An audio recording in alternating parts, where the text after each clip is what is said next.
कि ससुराल और मायका कभी एक नहीं हो सकता। कब चावल धुल के बना दो, दाल चढ़ा दो, सब्जी बना दो, ऐसा बेवकूफ़ बनाते हैं, ऐसा कुछ नहीं होती।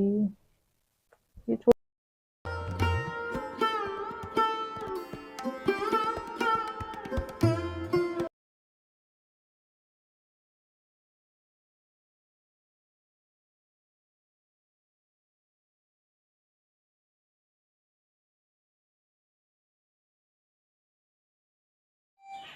मैं आई हूँ छत पे और कोहरा बहुत पड़ गया हुआ है।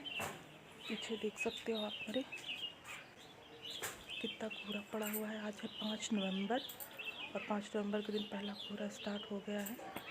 तो मैंने कहा छत पे चलते हैं, आप लोगों को दिखाते हैं। और अभी बज रहे हैं 6:30। मैं 6 बजे उठी थी और अब मैं जा रही हूँ फटाफट से काम करने, क्योंकि आज मंडे है, वेदिका को स्कूल जाना है और काम बहुत सारा करना है। तो चलिए फटाफट से चलते हैं, चाय भी बनानी है।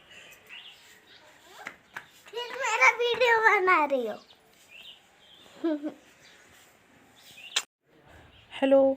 तो फिर मैं अपना सारा काम ख़त्म करके आ गई खेत में। खेत में आने के बाद देखा कि यहाँ पे आधे खेत में आलू जो है वो बोई जा चुकी है और मेरे हस्बैंड ही बो रहे हैं उसमें, और कोई नहीं, आदमी ना मिल ही नहीं रहे हैं कहीं पे। तो यहाँ पे अकेले ही बो रहे हैं और भी बैठे हुए हैं। और ये रहा सरसों बोई गई है खेत में, और भी लोगों की आलू बोई जा रही है, क्योंकि यही सीज़न होता है, नवंबर में ही आलू बोई जाती है। तो दोपहर के 2:30 बजने वाले हैं और हम अपने रूम में बैठे हुए। ठंड का थोड़ा-थोड़ा एहसास होने लगा है, क्योंकि अभी खेत में जो है वो आलू बोई जा रही है। आपसे थोड़ी देर बात भी कर लेती हूँ।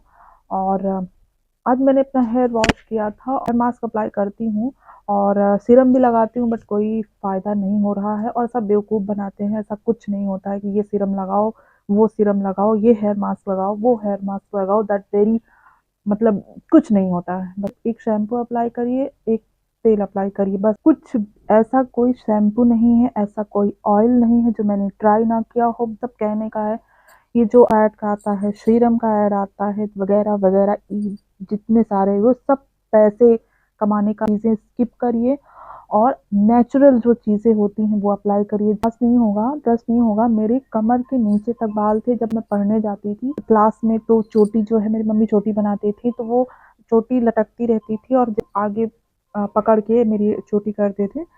और बस मैंने ऐसे ही शौक में अपना बाल कटवा लिया कि मुझे भी शौक है बाल खोलने का, और मेरे बाल बढ़े नहीं। ट्राई तो मैंने बहुत किया, मैंने बहुत सारे शैम्पू, मैंने कोई चीज़ बचा नहीं है जो मैंने ना यूज़ किया हूँ। बट बाल जो है वो ड्राई की ड्राई ही हैं और बड़े भी नहीं हैं। सो इसलिए मैं आप लोगों से रिक्वेस्ट करती हूँ कि आप फालतू की चीज़ें अप्लाई ना करें।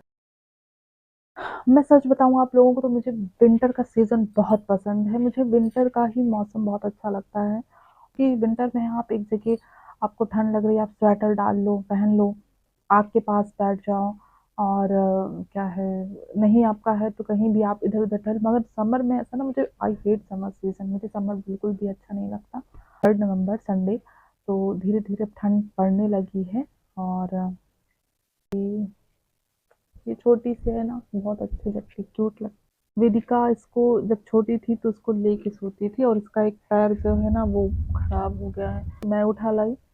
और एक ये है, मतलब टेडी, और इतना सारा टेडी हमारे घर है। एक बात मैं आप लोगों से शेयर करना चाहती हूँ कि बहुत जन कहते हैं ससुराल और मायका दोनों एक ही होता है, मतलब अगर समझें तो। लेकिन मेरा ऐसा मानना है ना कि ससुराल और मायका कभी एक नहीं हो सकता, कभी भी नहीं हो सकता, अकॉर्डिंग टू मी, मेरे अनुसार। क्योंकि मेरा ऐसा मानना है कि मायके में आपको जो आज़ादी मिलती है ना, आपको जो हाँ रेस्ट का वो मिलता है ना, वो ससुराल में इम्पॉसिबल है।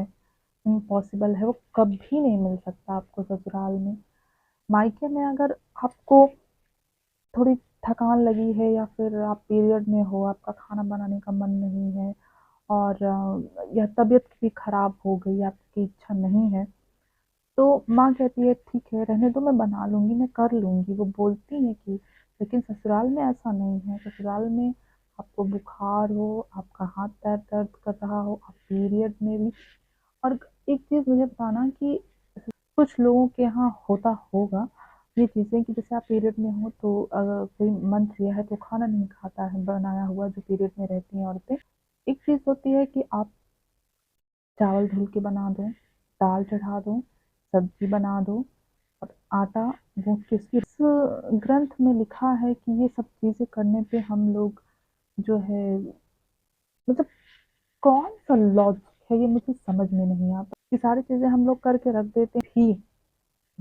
मैं अगर वृंदावन गई, तो अगर मुझे कभी भी ऐसा मौका मिला जो प्रेमानंद महाराज जी हैं, उनसे मैं एक ही क्वेश्चन करूँगी और यही करूँगी कि इसके पीछे क्या लॉजिक है और क्या सच्चाई है। अदरवाइज़ इस धरती पे मुझे उनके सिवा, प्रेमानंद महाराज के सिवा मुझे किसी का भी प्रवचन मुझे ना तो समझ में आता है और ना ही मैं सुनती हूँ, ना ही मुझे इंटरेस्ट है। सिर्फ़ प्रेमानंद जी महाराज का मैं सुनती हूँ और उन्हीं का मुझे बहुत इंटरेस्टिंग लगता है क्योंकि उनके अंदर ना राजनीति है। गाइस, सो सुबह का गुड मॉर्निंग और मैंने अभी आज बनाया हुआ है, तो अभी चाय के बिना ना ज़िंदगी जैसे अधूरी सी लगती है। कर लेती हूँ।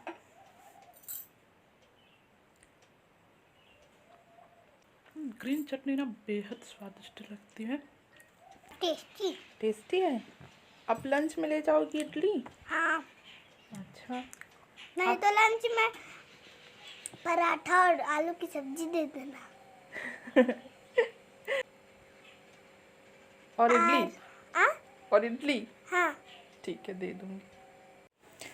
फिर मैंने यहाँ पे ट्राई करी कि कैसे आलू बोई जाती है, तो क्योंकि मैंने कभी करा नहीं है खेत में, कभी भी नहीं, कुछ भी नहीं करा है, तो मुझे आइडिया नहीं है कि कैसे क्या होता है। तो मैंने कहा अच्छा लाओ मैं ट्राई कर लेती हूँ। और साथ ही साथ मैं इस ब्लॉग का यहीं पे एंड करती हूँ। मिलती मैं आपसे नेक्स्ट ब्लॉग में, तब तक के लिए बाय बाय।